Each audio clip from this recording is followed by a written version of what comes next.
नमस्कार दोस्तों, हिंदी साहित्य लाभ चैनल में आप सभी का फिर से हार्दिक अभिनंदन है। आज हम पढ़ने वाले हैं यूजीसी नेट में लगी हुई कहानी लाल पान की बेगम।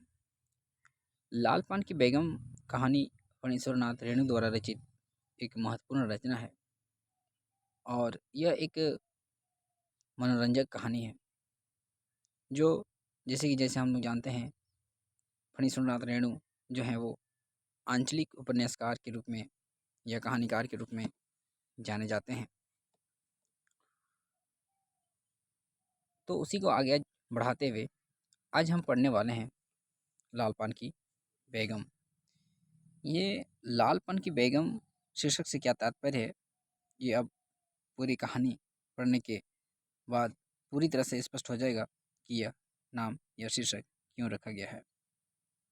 कहते हैं, क्यों बिरजू की माँ नाच देखने नहीं जाएगी क्या? बिरजू की माँ शकरकंद उबाल कर बैठी मन ही मन कूद रही थी मतलब गुस्सा रही थी अपने आंगन में। 7 साल का लड़का बिरजू शकरकंद के बदले तमाचे खाकर आंगन में लोटपोट कर सारी देह में मिट्टी मल रहा था। यहाँ पर पहला पात्र है बिरजू, जिसका उम्र रहता है 17 साल। एग्जाम की दृष्टि से काफ़ी इम्पोर्टेंट है कि बिरजू का उम्र कितना था, 7 साल।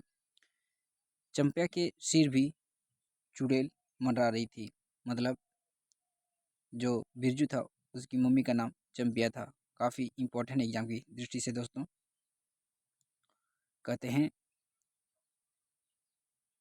आधे आंगन धूप रहते जो गई सहुआन की दुकान छुआ गुड़ लाने, सो अभी तक नहीं लौटी।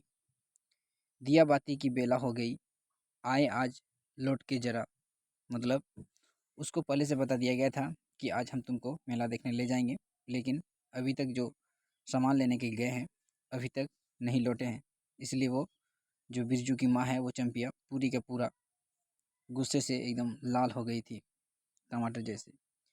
बांगड़ बकरी की देह में कुकुर माछी लगी थी, इसलिए बेचारा बागड़ रह रहकर कूद फांद कर रहा था।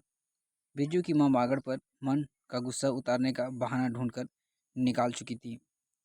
पिछवाड़ी की मिर्च की फूली गाज, बागड़ के सिवा और किसने कलेवा किया होगा।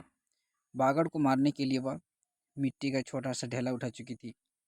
एक प्रकार से बिल्ली कह सकते हैं, या फिर बागड़ सियार वगैरह को कह सकते हैं, जो वो उस चीज़ को बिगाड़ रहा था, किसको, मिर्ची की पौधा को।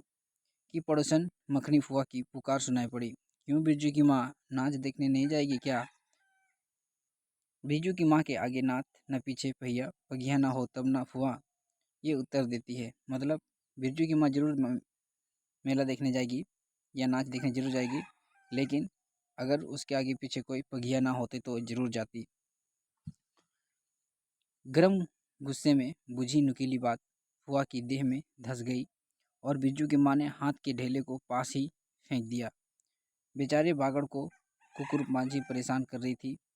आ हाय, आ हर हर हर आए आए। बिरजू ने लेटे ही लेटे बागड़ को एक डंडा लगा दिया। बिरजू की माँ की इच्छा हुई कि जाकर उसी डंडे से बिरजू का भूत भगा दे, किंतु नीम के पास खड़ी पन भरिनियों की खिलखिलाहट सुनकर रुक गई। बोली, ठहर, तेरे पप्पा ने बड़ा हाथ छुट्टा बना दिया है तुझे, बड़ा हाथ चलता है लोगों पर, ठहर। मतलब अपना गुस्सा झाड़ रही थी। कहती है, मखनी फुआ नीम के पास झुकी, कमर से घड़ा उतारकर पानी भरकर लौटती पनभरियों में बिरजू की माँ की कहानी बात कहकर साफ कर रही थी।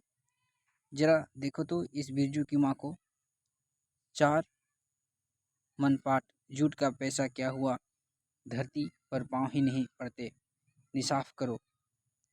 खुद अपने मुंह से 8 दिन पहले से ही गांव की गली गली में बोलती फिरी है। हाँ, इस बार बिरजू की पप्पा ने कहा है बैलगाड़ी पर बिठाकर बालमपुर का नाच दिखा लाऊंगा। बैल अब अपने घर में है तो 1000 गाड़ी मंगनी मिल जाएगी। सो मैंने अभी टोक दिया। नाच देखने वाली सब तो ऑन पॉन कर तैयार हो रही है, रसोई पानी कर रहे हैं, मेरे मुंह में आग लगे हैं क्यों मैं टोकने गई? सुनती हो क्या जवाब दिया बिरजू की माँ ने। कहाँ देखने के लिए जा रहा है? बालमपुर, काफ़ी इंपॉर्टेंट एग्जाम की दृष्टि से।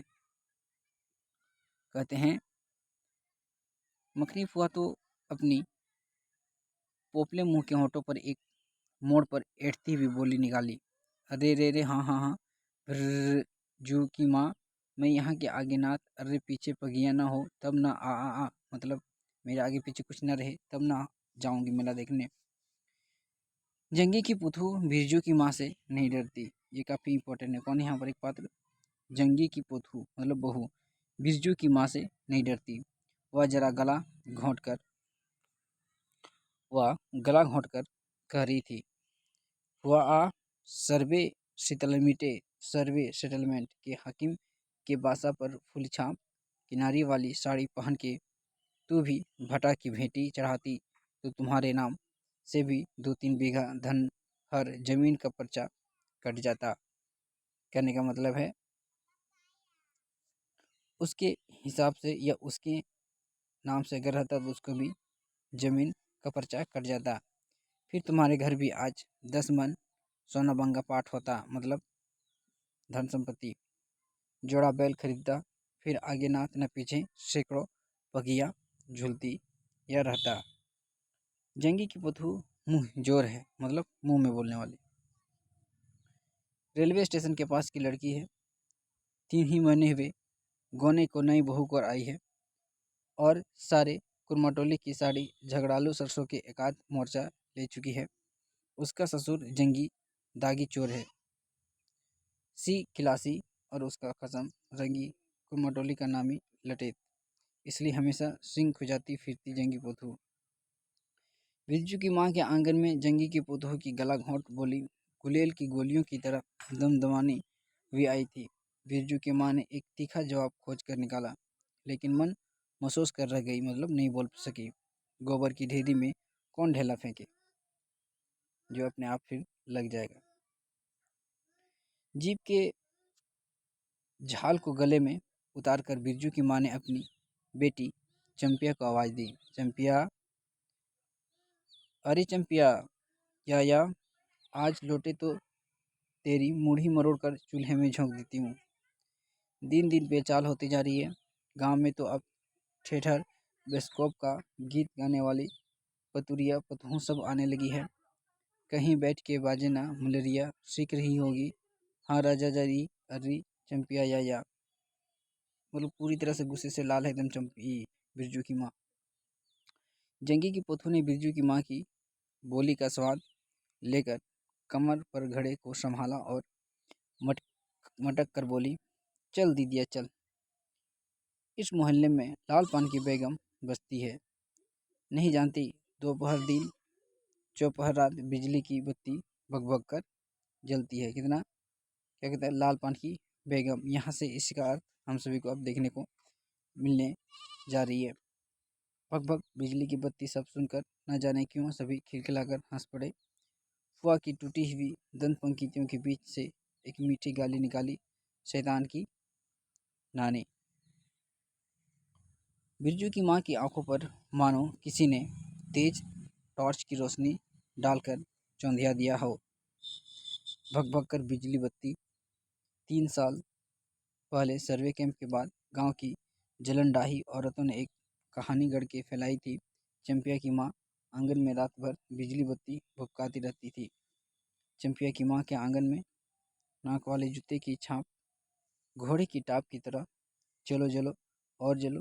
चंपिया की माँ के आंगन में चांदी जैसे पाट सूखते देखकर जलाने वाली सब औरतें खलिहान पर सनौली धान के पोछों पर देखकर बैंगन का भुरता हो जाएगी।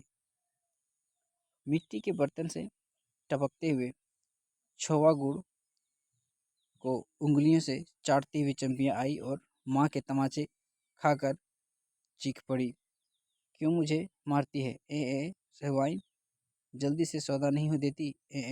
ये सहवाइन पात्र हैं इस कहानी के। सहवाइन जल्दी सौदा नहीं देती कि नानी।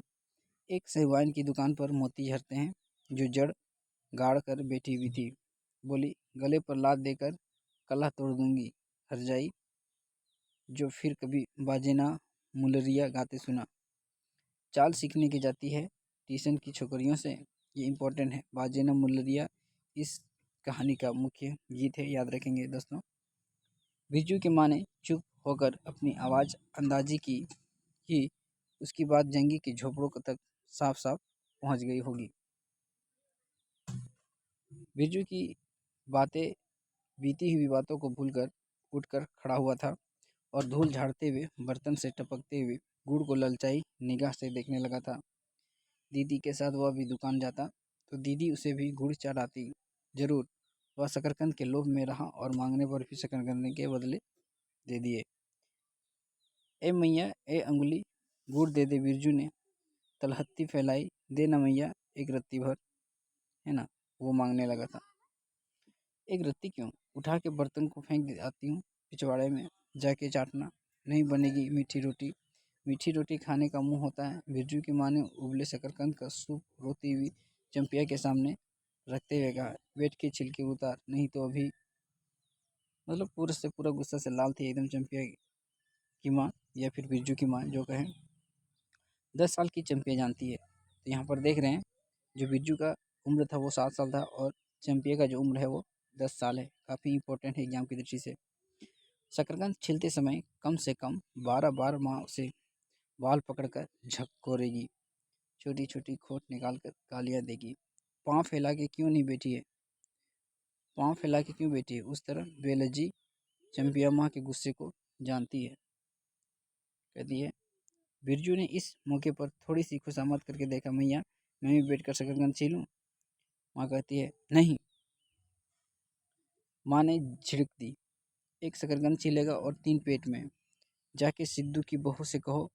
कौन है सिद्धू, सिद्धू की बहू से कहो 1 घंटे के लिए कड़ाही मांग कर ले आ गई है तो फिर लौटाने का नाम नहीं, जल्दी ला।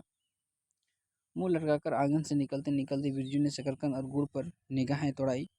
चंपा ने अपनी छबरे केस की ओर से माँ की ओर देखा, नज़र बचाकर चुपके से बिरजू की और एक शकरकंद फेंक दिया। बिरजू भागा। सूरज भगवान डूब गए, दिया बत्ती की बेला हो गई, अभी तक गाड़ी नहीं आई। चंपिया बीच में ही बोल उठी, कोयरी टोले में किसी ने गाड़ी नहीं दी मैया। बप्पा बोले माँ से कहना सब ठीक ठाक करके तैयार रहे, मल दहिया टोली के मियाँ जान की गाड़ी लाने जा रहा हूँ। सुनते ही बिरजू की माँ का चेहरा उतर गया, लगा छाती की कमानी उतर गई। घोड़े से अचानक कोयरी टोली में से किसी ने गाड़ी मांगने नहीं दी। तब मिल चुकी गाड़ी।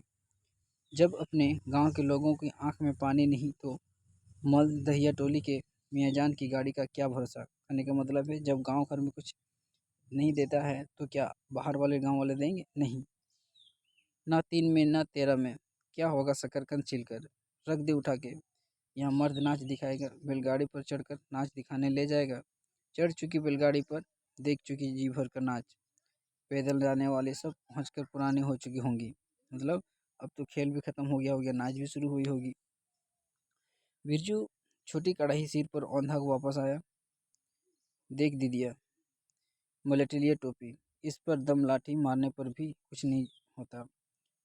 चंपिया चुपचाप बैठी रही, कुछ बोली नहीं, जरा सी मुस्कुराई भी नहीं। बिरजू ने समझ लिया कि मैया का गुस्सा अभी उतरा नहीं है पूरे तौर से। मणिया के अंदर से बागड़ को बाहर भगाती हुई बिरजू की माँ बड़बड़ाई, कल ही पचकोड़ी कसाई के हवाले करती है, राकस तुझे हर चीज मुंह लायक लगाएगा। चंपिया बांध दे बागड़ को, खोल दे गले की घंटी, हमेशा टुकुर टुकुर मुझे जरा नहीं सुहाता। टुकुर टुकुर सुनते ही बिरजू के सड़क को जाती हुई बैलगाड़ियों की याद आई। अभी बबुआ टोली की गाड़ियां नाच देखने जा रही थी। झुनुर झुनुर बैलों की झुपकी तुमसे सू। बेसी बकबक मत करो, बागड़ के गले से झुमकी खोलती हुई बोली चंपिया, ज़्यादा बगड़ बगड़ या बकबक मत करो। चंपिया डाल दे चूल्हे में पानी, पापा आवे तो कहना कि आपने उड़न जहाज पर चढ़कर नाच देख आए। मुझे नाच देखने को शौक नहीं, मुझे जगइयो मत कोई, मेरा माथा दुख रहा है। मुड़ैया के ओसारे पर बिरजू के फिसफिसा के पूछा, क्यों दीदिया, नाच में उड़न जहाज भी उड़ेगा। कहता है चटाई पर कतरी ओढ़कर बैठी हुई चैंपियन ने बिरजू को चुपचाप अपने पास बैठने का इशारा किया। मुफ्त में मार खाएगा बेचारा, चुप रह। बिरजू ने बहन की कतरी पर हिस्सा बांटते हुए चुक्की मुक्की लगाई। जाड़े के समय इस तरह घुटने पर ठुड्डी रखकर चुक्की मुक्की लगाने सीख चुका है वह। उसने चंपिया के कान के पास मुंह ले जाकर कहा, हम लोग नाच देखने नहीं जाएंगे, गांव में एक पंछी भी नहीं है, सब चले गए। चंपिया को तिल भर भी भरोसा नहीं हुआ। साँझा तारा डूब रहा है, पापा अभी तक गाड़ी लेकर नहीं लौटे हैं। 1 महीना पहले से ही मैया कहती थी बालमपुर के नाच के लिए मीठी रोटी बनेगी। ये इम्पोर्टेंट जगह है, बालमपुर है ना, बलरामपुर। चंपिया छीट की साड़ी पहनेगी, बिरजू पैंट पहनेगा बैलगाड़ी पर चढ़कर।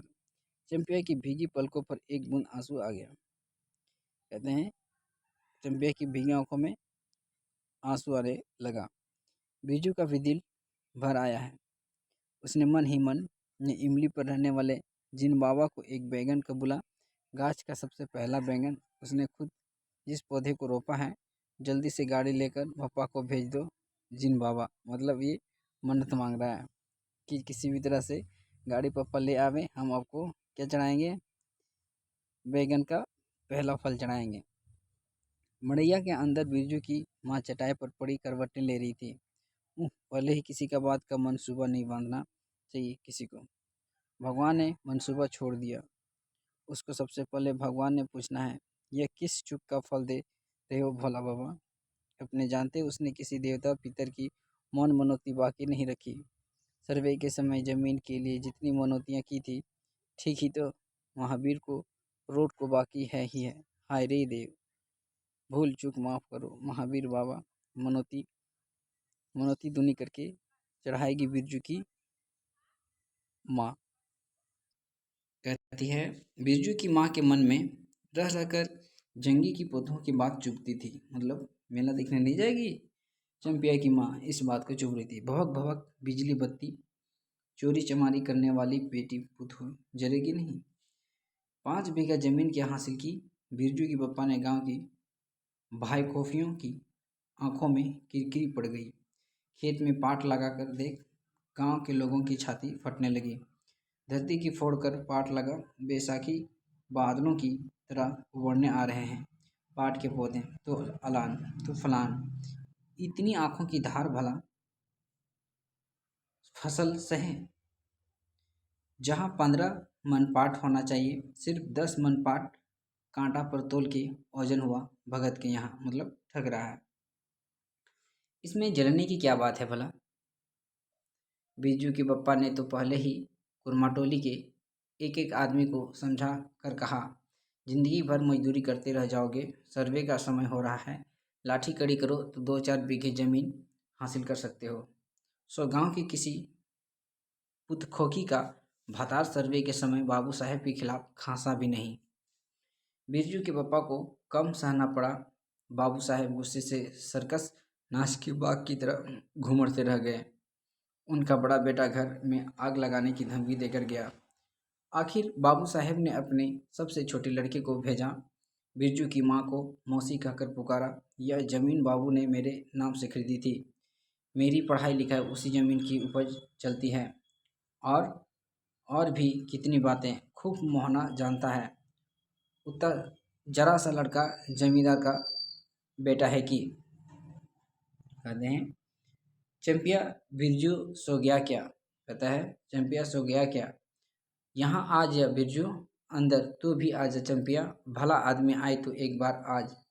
बिरजू के साथ चंपिया अंदर चली गई। डिबरी बुझा दो, बप्पा बुलाए तो जवाब देना, मेरा खबच्ची गिरा दे। मतलब अब पूरी तरह से निराश हो गई चंपिया की माँ। भला आदमी रे भला आदमी, क्या कहता है, भला आदमी रे भला आदमी, मुंह देखो जरा इस मर्द का। बिरजू की माँ दिन रात रांझा मांझा ना देती रहती तो ले चुके थे जमीन। रोज आकर माथा पकड़ कर बैठ जाए, मुझे ज़मीन नहीं लेनी है। बिरजू की माँ मंजूरी अच्छी जवाब देती थी। बिरजू की माँ खूब सोच समझ के छोड़ दो, जब तुम्हारा कलेजा ही स्थिर नहीं होता है तो क्या होगा। जोरो ज़मीन जोर के, नहीं तो किसी और के। इम्पोर्टेंट है। क्वेश्चन पूछा जा सकता है, किसने कहा? तो बिरजू की माँ ने। बिरजू के बाप पर बहुत तेजी से गुस्सा चढ़ता ही जाता है। बिरजू की माँ का भाग ही खराब है जो ऐसा गोबर गणेश घरवाला से मिला। कौन सा शौक मौज दिया उसके मर्द ने, कोल्हू के बेल की तरह खटकर सारी उम्र काट दी इसके यहाँ। कभी पैसा जलेबी भी न ला दी। इसके कसम ने पाट का दाम भगत के यहाँ से लेकर बाहर ही बाहर बेल हटा चले गए। कहते हैं बिरजू की माँ को एक बार नमरी लोट देखने पर भी नहीं दिया आंख से। बैल खरीद लाए। उसी दिन से गांव में ढिंढोरा पिटने लगी। बिरजू की माँ इस बार बैलगाड़ी पर चढ़कर जाएगी नाच देखने, दूसरे दिन गाड़ी के भरोसे का नाच दिखाएगा। अंत में उसे अपने आप पर क्रोध आया। वो खुद भी कुछ कम नहीं, उसकी जीभ में आग लगे। बैलगाड़ी पर चढ़कर नाच देखने लालसा कुछ समय में उसके मुंह से निकल रहे थे। भगवान जाने फिर आज सुबह से दोपहर तक किसी न किसी बहाने उसने 18 बार बैलगाड़ी पर नाच देखने की चर्चा छेड़ी होगी।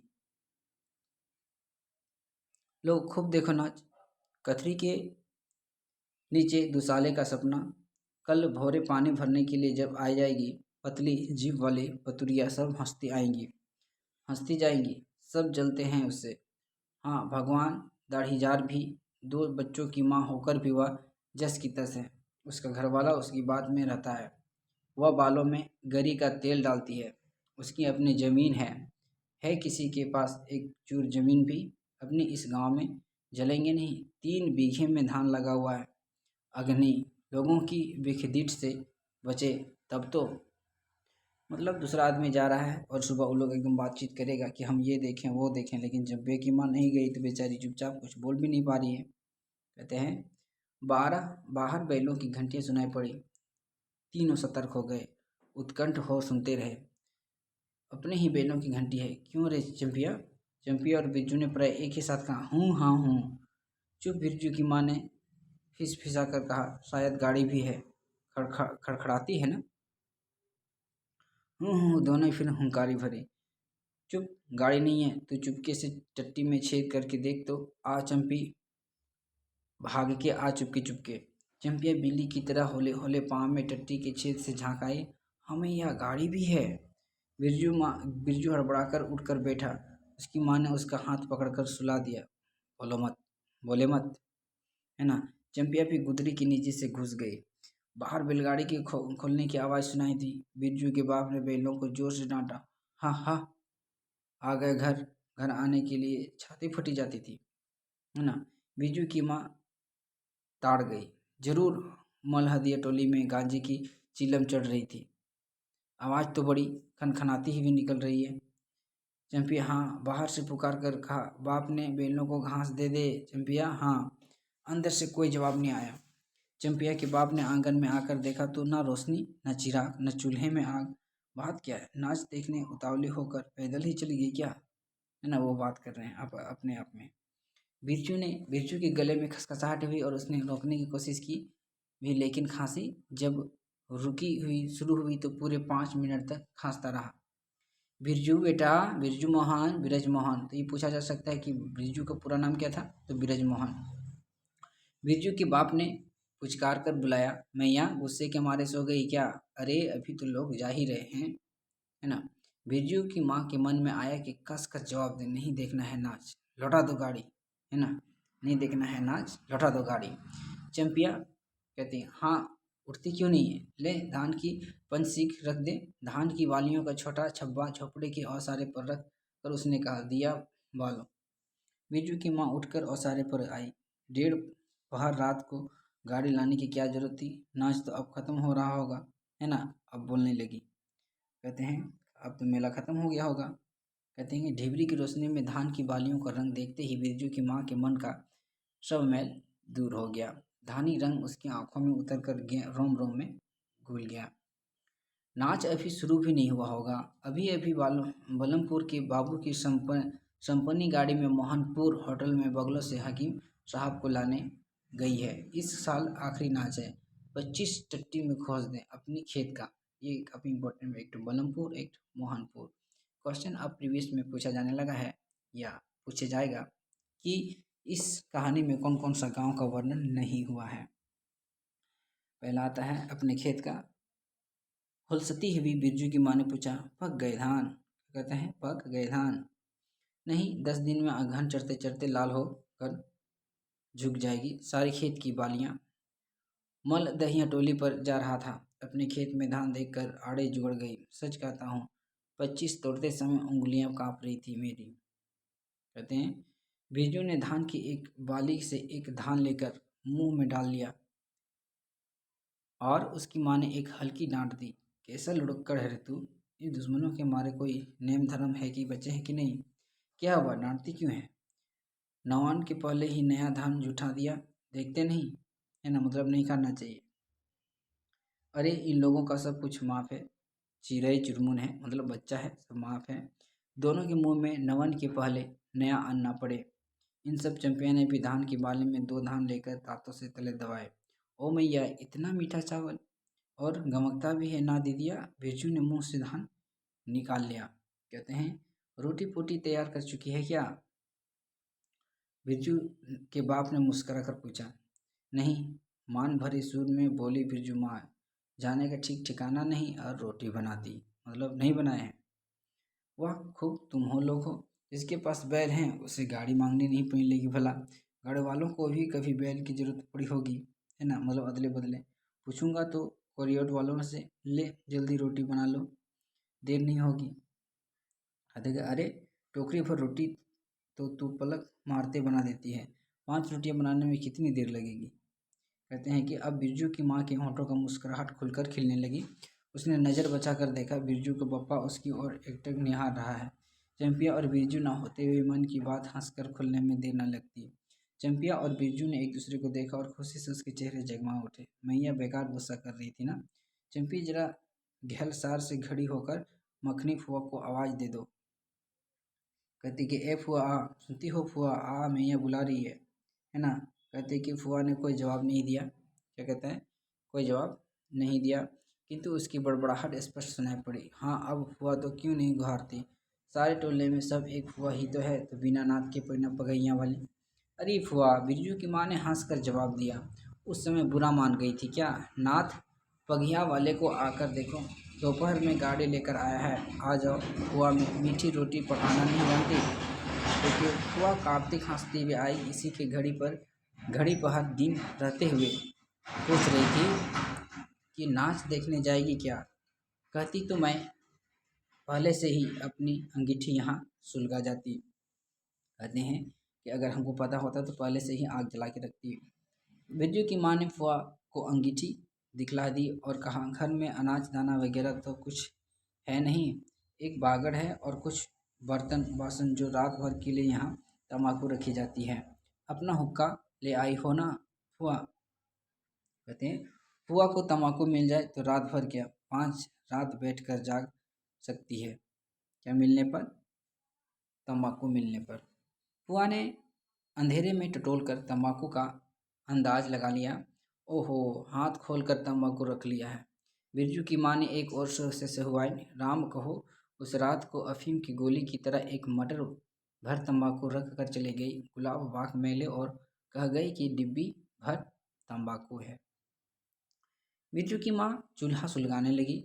चंपिया ने शकरकंद को मसल कर गोले बनाए और बिरजू सिर पर कड़ाही औंध कर अपने बाप को दिखलाने लगा। मिलिट्री टोपी, इस पर 10 लाठी मारने पर भी कुछ नहीं होगा, मतलब मिलिट्री टोपी पुलिस वाली। सभी ठाटा खाकर हंस पड़े। बिरजू की माँ हंस बोली, ताखे पर 3-4 मोटे शकरकंद हैं, दे दे बिरजू की चंपिया, बेचारा शाम से ही मतलब खाने के लिए ललायित है। बेचारा मत कहो मैया, खूब सच्चारा है, मतलब बेचारा नहीं है, बिरजू कहता है। अब चंपिया चहकने लगी। तुम क्या जानो, कथरी के नीचे मुंह क्यों चल रहा था बाबू साहब का? ही, मतलब वो लोग हंसने लगा। बिरजू के टूटे दांत के दांतों की फांक से बोली निकली कि ब्लैक मार्टिन में 5 शकरकंद खा लिया। हा हा हा हा। सभी फिर उठाकर हंस पड़े। बिरजू की माँ ने फुआ मन में रखने के लिए पूछा, एक कन्वा गुड़ है, आधा दूं फुआ? फुआ ने गदगद होकर कहा, अरे शकरकंद तो खूब मीठा होता है, उतना ही डालेगी क्यों? जब दोनों बैलों दाना खाकर एक दूसरे को देह को जीभ से चाटे, बिरजू की माँ तैयार हो गई। चंपिया ने झीट साड़ी पहनी और बिरजू पटन के अभाव में पैंट पर पटसन की डोरी बंधवाने लगी। पटसन के इसके अभाव में, बटन के अभाव में। बिरजू के मन ने आंगन में निकल कर गाँव की ओर कान लगाकर सुनने की चेष्टा की। इतनी देर भला पैदल जाने वाले रुके रहेंगे, मतलब पहले ही निकल गए होंगे। पूर्णिमा का चांद सिर पर आ गया है। बिरजू की माँ ने असली रूपा का मठ टीका पहना है आज पहली बार। बिरजू ने पप्पा को हो क्या गया है, गाड़ी जोतता क्यों नहीं, मुंह की एक टकरसक से देख रहा है मानो नाच की लाल पान की बेगम। गाड़ी पर बैठते ही बिरजू की माँ की देह में एक अजीब गुदगुदी लगी है। उसने बांस की बल्ली को पकड़कर कहा, गाड़ी अभी बहुत जगह है, जरा दाहिनी सड़क की ओर ले जाकर होंकना। बैल जब दौड़ने लगे और पहिया जब चूं चूं करके घगराने लगा तो बिरजू से नहीं रहा गया। उड़न जहाज की तरह उड़ने ओ पप्पा, मतलब सच में ही तो जहाज जैसे उड़ रहा है। गाड़ी की जंगी की पिछवाड़े पहुंची। बिरजू की माँ ने कहा, जरा जंगी से पूछो ना, उसकी पोतों नाच देखने चलेगी गई क्या। गाड़ी के रुकते ही जंगी की झोपड़ी से आती हुई रोने की आवाज़ स्पष्ट हो गई। बिरजू के पप्पा ने पूछा, अरे जंगी भाई, काहे कन रोट हो रहा है आंगन में, मतलब क्यों रोने की आवाज़ आ रही है। जंगी घूर ताप रहा था। बोला, क्या पूछते हो रंगी, बलरामपुर से लौटा नहीं, पुतहिया नाच देखने कैसे जाए। असरा देखते देखते उधर गांव की सभी औरतें चली गई। अरे टीसन वाली रोती है काहे, बिरजू की माँ ने पुकार कर कहा, आजा झट से वो कपड़ा पहन कर, सारी गाड़ी पड़ी हुई है बेचारी, आजा जल्दी, मतलब उसको भी साथ में ले जाने के लिए तैयार है। बगल के झोपड़े से राधे की बेटी सुनरी ने कहा, काकी गाड़ी में जगह है, मैं भी जाऊंगी, मतलब और भी बगल वाली बोल रही है। बस बांस की झाड़ी के उस पार से लरेला खवास का घर है, उसकी बहू भी नहीं गई है, गिलट का झुपकी कड़ा पहनकर झपकती आ रही है। आजा, बाकी रह गई है सब के सब, आजा जल्दी से, हम सभी मेला देखने जाएंगे, नाच देखने। जंगी की पोथू लरेना की बीवी, और इम्पोर्टेंट है ये क्या है, लरेना की बीवी और राधे की बेटी, कौन, राधे की बेटी की सुनरी, तीनों गाड़ी के पास आई। बेल ने पिछड़ा पैर फेंका। बिरजू के पप्पा ने एक भद्दी गाली दी, साला रदाड़ मारकर लंगड़ी बनाएगा क्या पुतहो को, है ना। सभी ठठाकर हंस पड़े। बिरजू के पप्पा ने घूंघट में झुकी दोनों पुतहों को देखा। उसे अपने खेत की झुकी हुई बालियों की याद आ गई। क्वेश्चन यहाँ से पूछा जा सकता है कि जो बिरजू के पप्पा थे वो किसको देखकर खेत की झुकी हुई बालियों की याद आती है, तो दोनों पुतहों को देखकर। ठीक। जंगी की पोतों का गौना 3 ही माह पहले हुआ था, मतलब 3 महीने पहले ही हुआ था। गौने की रंगीन साड़ी से कड़वे तेल और लठवा सिंदूर की गंध आ रही है। बिरजू की माँ को अपने गौने की याद आई। उसने कपड़े की ठटरी से 3 मीठी रोटियां निकालकर कहा, खा ले एक एक करके, सिमरा के सरकारी कूप में पानी पी लेना। सिमरा, ये भी इम्पोर्टेंट है। गाड़ी गांव से बाहर होकर धान की खेती में बगल में हो जाने लगी। चांदनी काती की खेती के धान के झरते फूलों की गंध आती है। बांस की जड़ी में कहीं दुधी की लता फूली है। जंगी की पुतों की एक बीड़ी सुलगाकर बिरजू की माँ की ओर बढ़ाई। बिरजू की माँ को अचानक याद आई कि चंपिया सुंदरी लरीना की बीबी जंगी पुतों की चारों ही गांव में बेसकोप की गीत गाना जानती है। कौन, बेसगोप की गीत बोलते खूब। गाड़ी की लीक में धन खेतों के बीच में होकर गई है।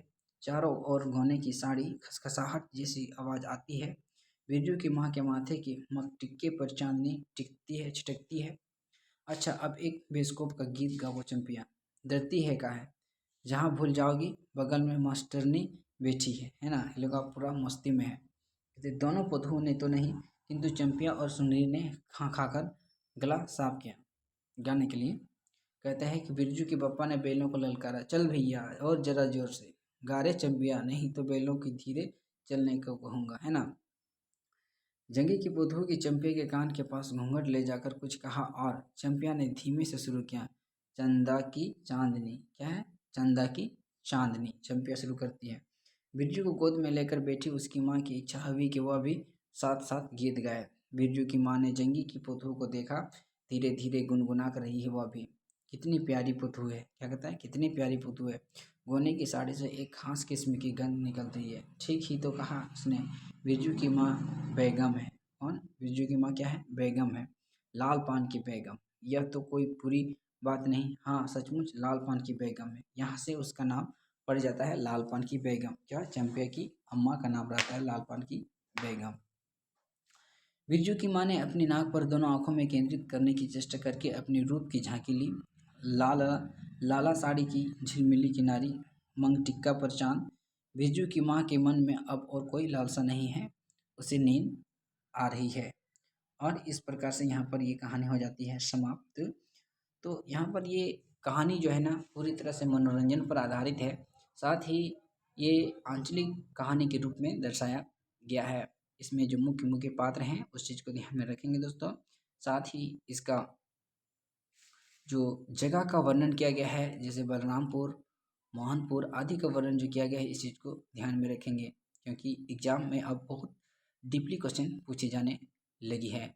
मिलेंगे जल्द ही, तब तक के लिए धन्यवाद।